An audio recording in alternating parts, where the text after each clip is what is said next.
ahora de lo que vamos a hablar es de el sorprendente discurso de Yolanda Díaz sobre Elon Musk, que dice que su fortuna bastaría para cerrar la brecha salarial en España. Me encanta esta costumbre que tienen los progres de especular qué harían con la fortuna de otro. Eso sí, Yolanda Díaz con su pequeña fortuna, que es mucho más grande que la fortuna del 99% de los españoles, no hace nada. No hace nada.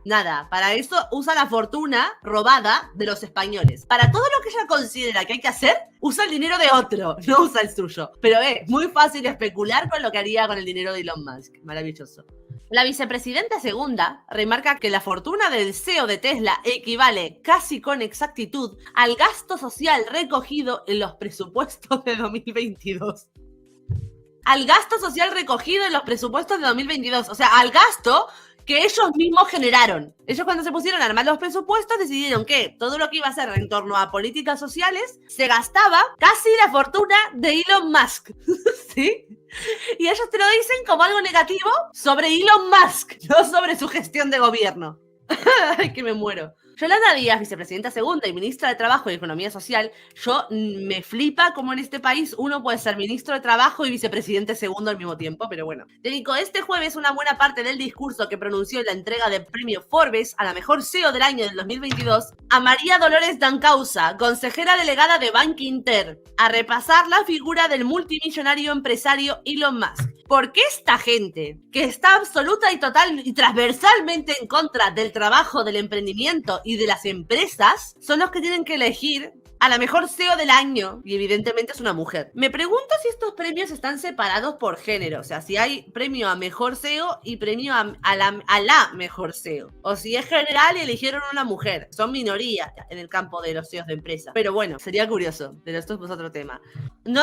Es... Ojo al dato, porque es un premio general. No es un premio hacia las mujeres emprendedoras de CEOs de empresas. No. El premio originalmente se llama en inglés el premio Forbes Best CEO 2021. O sea que es en general, para mujeres y para hombres. No sé qué porcentaje de mujeres son CEOs de empresas, pero son la minoría, eso sí que lo sé.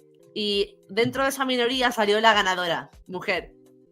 Curioso. Bueno, el punto, que no es este ni siquiera el punto central de la cuestión, pero me pareció interesante comentarlo. Esta señora arrancó precisamente su intervención haciendo mención a la operación de compra de Twitter por parte de Elon Musk, pero también hizo referencia a su enorme fortuna, equivalente al gasto social previsto en España en 2022. O sea, si me estás hablando de que la enorme fortuna de Elon Musk es equivalente al gasto social previsto en España en 2022, sí, lo que me estás diciendo es que te estás gastando en tu gobierno, en políticas sociales, la fortuna de un multimillonario en un solo año. Y eso te parece que es hablar mal de Elon Musk y no de tu propio gobierno. Elon Musk podría perfectamente agarrar y contestarte que qué cojones haces gastándote el equivalente a su puta fortuna privada que generó él del dinero de los contribuyentes españoles. Porque no sale de la fortuna de Yolanda ni de la fortuna particular de cada uno de estos que tenemos dentro de la casta del gobierno. No.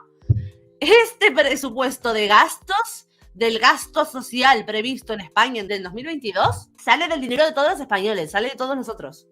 Y a esto a ella le parece, es que cómo se dejan en evidencia tan fácil. Es que no entienden, es que tienen el cerebro comido, no hay otra explicación. Valdestar dice, quiere decir que España se administra peor que un multimillonario. Evidentemente, claro que sí, porque con todo lo que se recoge de impuestos, que te estés gastando solo en un año y solo en políticas sociales, el equivalente a la fortuna de un multimillonario. Digo, en lugar de criticar al multimillonario, en lugar de criticar a Elon, ¿por qué no te pones a hacer algo parecido a lo que hace Elon? ¿Por qué no te pones a producir? ¿Por qué el Estado no se pone a invertir en algo que pueda generar más dinero para a largo plazo poder depender menos de los contribuyentes? ¿Por qué en lugar de generar gasto no generan inversión, hijos de la gran puta? Porque no les importa, porque no es su dinero, porque en lo que es experto el gobierno, y tantos otros de otros países como el mío, lastimosamente Argentina, es en especular con el dinero de otro, ya sea con el del contribuyente o con la fortuna de Elon Musk, pero jamás con el suyo. Es que literalmente lees a Yolanda Díaz diciendo esto, queriendo criticar a Elon Musk y terminás pidiéndole por favor a Elon Musk que compre España. sobre la compra de la red social por parte de Elon Musk por, ojo, 44 millones de dólares, unos 41.700 millones de euros, Díaz señaló que no se trata de una controvertida jugada más del consejero delegado de Tesla. La adquisición de Twitter, más allá de su rentabilidad empresarial, le otorga a Musk una herramienta socialmente muy influyente, generadora de opinión pública.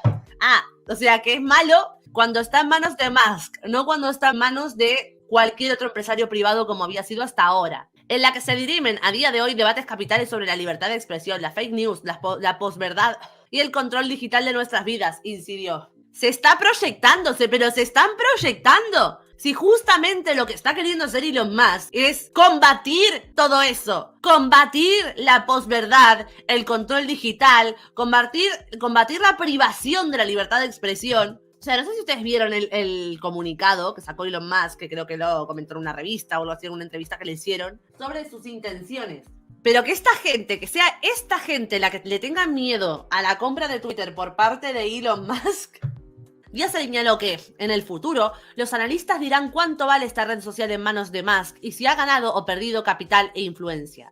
No obstante, se refirió a un artículo de opinión publicado esta semana en The New York Times, bajo el título de "El Twitter de Elon Musk será un lugar aterrador". ¿Saben por qué? Yo les voy a contar el detalle. Esto es el chusmerío que les cuento. No lo tengo a mano para mostrárselo, ¿sí? Pero hace poco a Elon Musk le tuitearon, un famoso, un verificado, le tuiteó que habría que ver dentro de su compra de Elon Musk qué está pasando con los robotitos, con los bots que usan ciertas cuentas para ganar influencia. Porque justamente utilizaron el ejemplo de The New York Times, de la cuenta del New York Times, que tiene no sé cuántos millones de seguidores, un montón de millones de seguidores, y sin embargo cada tweet de The New York Times no llega a los 50 retweets, ¿sí? Claro, New York Times y claro, Elon Musk contestó a ese tweet y dijo, pues sí, es raro, vamos a ver qué pasa. Elon Musk en persona lo contestó desde su Twitter. Y ahora New York Times saca este artículo, qué curioso. Están un poco asustados, están nerviosos. De la libre expresión les da miedo. Por eso es aterrador. El artículo, firmado por Greg, uno de los miembros del comité editorial del diario estadounidense, señala que cuando Musk dice que su idea es que la plataforma sea un campo inclusivo para la libertad de expresión, sus usuarios deben entender que esto significa libertad de expresión para personas como Musk, un multimillonario y el hombre más rico del mundo. Es que no. Vivimos en un mundo de locos, ¿eh? Están todos locos. No tengo otra conclusión. No, es que el concepto de la libertad de expresión es justamente contrario a esto que me estás diciendo. Libertad de expresión es que tanto personas como Elon Musk, como personas que sean la antítesis de Elon Musk, puedan decir las barbaridades que se les ocurra sin miedo a sufrir represalias por ello, a nivel de tu cuenta o de lo que sea. De eso va la libertad de expresión. De que ustedes me puedan decir a mí, este tipo de gente, no ustedes los que están en el chat, que yo soy la eso, la machis eso y todos los eso que quieran con toda la libertad del mundo y que otro también pueda opinar con que ellos son unos feminazis o cosas por el estilo. Sí, va de eso. La libertad de expresión va de eso. Exactamente, el dinero es malo siempre que sea el de otro y siempre que no sea el que recogiste de los contribuyentes. Si es el dinero de los contribuyentes, ese es bueno usarlo. Acá esta persona dice que, bueno, repasa en su columna algunos conflictos en los que se vieron implicadas las empresas de Elon Musk, que fueron básicamente acusaciones. ¿Ves? Lo dicen, como acusaciones de discriminación racial, acoso sexual o violación de las normas sanitarias locales durante el COVID-19. Acusaciones. Otra vez, ¿no? Nos cargamos la libertad de expresión. Como hay acusaciones en contra de las empresas de Elon Musk, vamos a evitar que Elon Musk se compre una red social y trate de abogar por la libertad de expresión. Eso respeta mucho la libertad de expresión.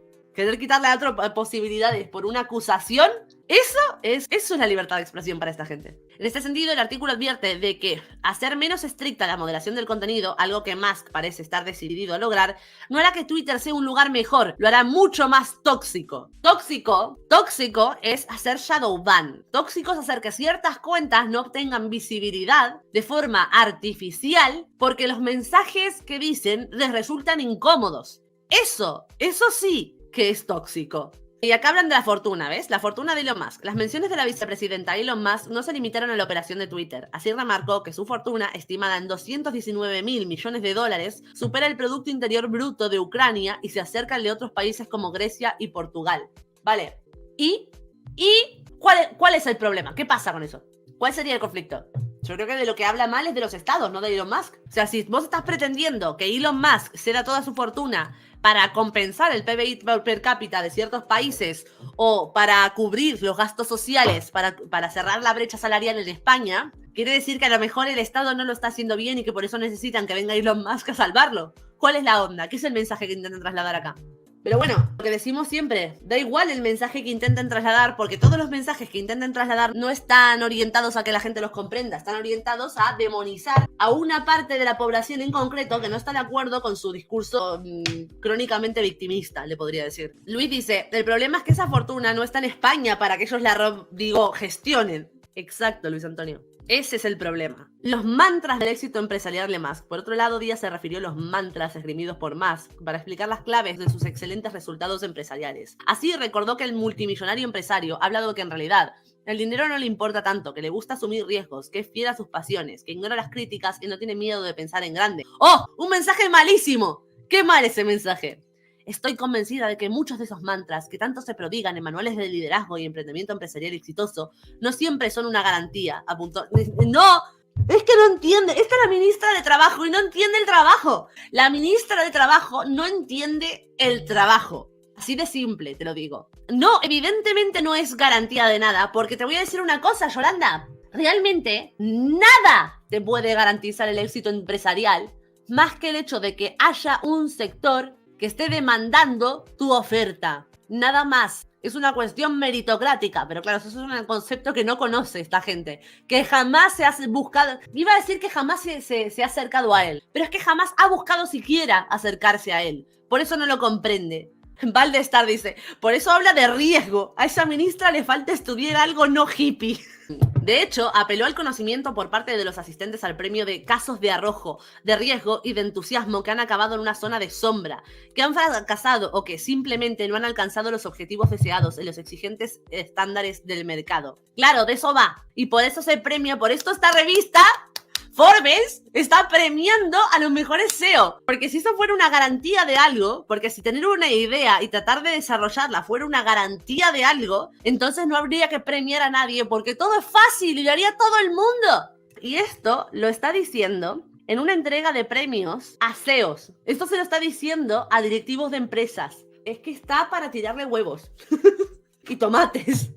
Ojo a lo que viene a continuación. Incluso muchas directoras ejecutivas, muchas SEO, habéis tenido que trabajar el doble, demostrar el doble y cobrar menos que un compañero con vuestra misma categoría laboral para alcanzar el lugar que, con tanto mérito y dedicación, ahora sí habla de mérito, solo cuando se refiere a las mujeres, habéis alcanzado. Añadió en referencia a las dificultades a las que se enfrentan las mujeres en el ámbito laboral. Es decir, según el análisis de Yolanda Díaz, si Elon Musk fuera mujer, entonces, esa mujer habría alcanzado el lugar que con tanto mérito y dedicación ha alcanzado. Si Elon, en lugar de Elon, fuera Ilona. Si fuera Ilona Musk, automáticamente pasaría de ser un empresario maldito que busca acabar con la libertad de expresión y que con su fortuna podría acabar con el hambre en no sé dónde, pero que decide no hacerlo, pasaría a ser una mujer que con tanto mérito y dedicación alcanzó lo que se merecía. Va un poco de eso. Hombres SEO malos, mujeres SEO buenas. Va por ahí. En ese sentido, remarcó que existe una interminable serie de factores tangibles e intangibles que pueden inclinar la balanza de una iniciativa empresarial y, situarlo o no, en la dirección adecuada. Entre ellos mencionó los derechos laborales y la responsabilidad empresarial, la igualdad entre hombres y mujeres o los retos y transformaciones tecnológicas y climáticas que afrontan las sociedades. Señores de Forbes, no inviten a esta señora a sus premiaciones. Están faltando el respeto sistemáticamente a vuestros premiados y nominados. A esa gente, hombres y mujeres, independientemente de su género, que se han roto el culo y han sacrificado montones de cosas importantísimas en la vida para desarrollar ese puesto que no lo puede desarrollar cualquiera. Porque para ser un CEO de empresa tenés que estar preparado para ser capaz de sostener emocionalmente todo el estrés que conllevan las idas y venidas, las subidas y bajadas del mercado. Lo que conlleva tener un montón de empleados a tu cargo en diferentes sectores, de hacer una buena bajada de línea piramidal que funcione. Porque hacer que una empresa funcione cuando tienes un montón de cadenas de delegados, eso conlleva un reto al que esta gente como Yolanda Díaz, no se ha enfrentado en su puta puta vida. No tiene ni puta idea de lo que es desarrollar una empresa. Y yo le tengo muchísimo respeto a los CEOs de empresa, porque siendo emprendedora, porque siendo una mujer autónoma, porque siendo autónoma, lo de mujer ha sobrado en esa frase, me doy cuenta de allá de lo difícil que es trabajar con otras dos personas. Yo actualmente trabajo con otras dos personas en mi contenido, ¿sí? Trabajo con mi asistente y con mi editor. Ya de por sí, hacer una bajada de línea correcta a mi asistente y a mi editor, en muchos casos supone un reto. No siempre sale bien. Y hay que saber llevar esas cadenas de trabajo y esas dinámicas para que las cosas en el resultado final que recibe el cliente, que en este caso, en mi ejemplo, son ustedes, son la audiencia, salgan bien. ¿Sí? Es muy difícil. Y no es perfecto el cómo lo hago yo y bastante me desgasta. Yo no me puedo imaginar lo que es ser un CEO de empresa al nivel de Elon Musk o mismamente a nivel de esta señora que premiaron, la de Banking. ¿Sabes lo que debe ser llevar Bankinter o llevar cualquier puta empresa? No, esta señora no lo sabe. Esta señora la está reconociendo por ser mujer, no por sus méritos, como dice querer reconocerle. En pleno 2022 ya no es posible concebir proyectos empresariales que únicamente se guían por el beneficio o que evalúan su rentabilidad o su supuesta competitividad en función, sobre todo, de los costes laborales, incidió la vicepresidenta segunda antes de entrar a repasar los grandes acuerdos alcanzados en los últimos tiempos en España entre empresas, sindicatos y gobiernos. ¿Quieren que hablemos de los resultados que tuvieron esas políticas en España? Nadie quiere tener una empresa radicada en España. Toda la gente en España que se quiere hacer una empresa la termina radicando en Dubái, en Estonia, en Irlanda, en cualquier parte menos en España. Porque España te mete el dedo en el culo sistemáticamente para abrir una empresa y crecer en ella. Hablemos de más cosas. Hablemos de temas de rentabilidad o su supuesta competitividad en función sobre todo de los costos laborales. Claro, porque los estados, hablando de España específicamente, porque Yolanda Díaz es la ministra de Trabajo y vicepresidenta segunda de España, ¿sí? Lo que sucede es que si los estados decidieran, los estados no están dispuestos a dejar de ahogar a las empresas en pos del beneficio de los trabajadores. No están dispuestos a ello. Quieren que ese coste no lo asuma el estado, que ese coste lo asuma la empresa. Y luego te lo cuentan como si fuera responsabilidad de la empresa que tú tengas menos derechos, o lo que ellos consideran que son derechos. Que tú cobres menos de lo que podrías cobrar, o que tenga una empresa menos trabajadores de las que podría tener. ¿Por qué? Porque se los a impuestos. Y cuando una empresa viene trabajando normalmente y te suben los impuestos o te ponen impuestos nuevos, lo que sucede en esa empresa es que teniendo el mismo beneficio, aumentan sus gastos. Entonces, para poder seguir manteniendo ese beneficio, tienen que recortar en otros aspectos. En muchos casos, en los que menos falta haga. ¿Y qué suele ser lo que menos falta haga? En muchos casos, trabajadores. Sacar a los trabajadores menos necesarios. Sí. Eso es lo que pasa. Pero lo que pasa es que el Estado no está dispuesto a que ese precio lo tengan que pagar ellos. No. Quieren que lo pague el empresario. Y si el empresario no lo paga, es el malo. Porque el Estado se ha acomodado en una suerte de estatus en el cual tiene un montón de derechos, pero absolutamente ninguna obligación. Ese Estado que supuestamente debería estar presente y debería estar para la gente y debería estar para que la gente pueda emprender en su país y que no viva de por vida en dependencia con el Estado, necesitada de una ayuda, necesitada de un plan, necesitada de cualquiera de estas cosas, no les conviene que esa misma gente pueda en algún momento independizarse económicamente de ellos, puedan empezar a generar lo suyo y puedan en el futuro dar más trabajo. No les interesa. Hijos de la gran puta, perdón, me enojo. Valdestar dice, paradójicamente, solo se van a quedar las empresas que resistan esas medidas. Esas serán las empresas grandes. La consecuencia es el monopolio, uno de los enemigos de estos hippies. Exacto. Siempre que hablan del liberalismo, hablan de que el liberalismo fomenta el monopolio, cuando en realidad lo único que fomenta el monopolio es la intervención estatal. Hijos míos. En fin, Yolanda Díaz, el gobierno de España y en general cualquier estado de tintes pseudosocialistas. Especular con el dinero de otro. Y criticar cómo el otro ha hecho ese dinero. ¿Querés usar el dinero del otro criticando cómo lo ha generado? Y así es como hoy en día nos encontramos en un contexto de premiar la mediocridad. De cómo un grupo de mediocres de alguna manera se las ha ingeniado para llegar a ser gobierno y a partir de ahí educarnos a todos los demás en su misma mediocridad. Y encima yo no soy la persona más puesta en estos temas del mundo, lo cual me vuelve a dar la razón. O sea, yo no he estudiado nunca economía, no soy experta en estas cosas, conozco 1 millón de personas que podrían hablar con más conocimiento que yo de esto. Y aún así, basta mi básico criterio y sentido común para darme cuenta de todo esto. Imagínate el poco interés que le pone esta gente. Si yo, que no sé nada del tema, puedo llegar a esta conclusión que es bastante simple y bastante lógica. ¿Por qué esta gente no llega? ¿No llega porque no tiene las capacidades intelectuales? ¿O no llega porque no quiere? Me decanto por la segunda.